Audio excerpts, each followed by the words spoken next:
కిందకు తెలంగాణ వదిలేస్తా ఉన్న నీటిని మనం అడ్డుకోలేని పరిస్థితి. కింద వాళ్ళ పవర్ హౌస్ లెఫ్ట్ బ్యాంక్ ఏరియాలో ఉంది.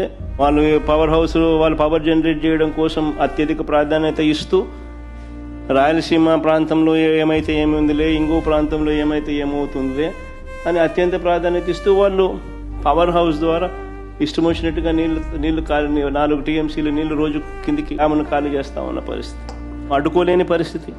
అటు నాగార్జున సాగర్ లెఫ్ట్ బ్యాంక్ లో పవర్ హౌస్ కింద లెఫ్ట్ బ్యాంక్ ఆపరేషన్స్ మొత్తం వారి చేతుల్లోనే ఉన్నాయి. కింద కూడా left bank operations, left bank power house Nagarjuna Sagar లో అవి కూడా వాళ్ళ చేతుల్లోనే ఉన్నాయి.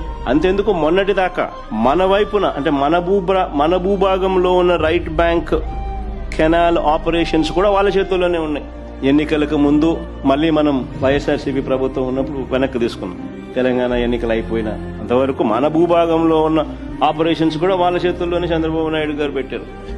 నాగార్జున సాగర్ కిందున్న పులిచింతల ప్రాజెక్టు, దాంట్లో లెఫ్ట్ బ్యాంక్ పవర్ హౌస్, అది కూడా వాళ్ళ చేతుల్లోనే ఉంది.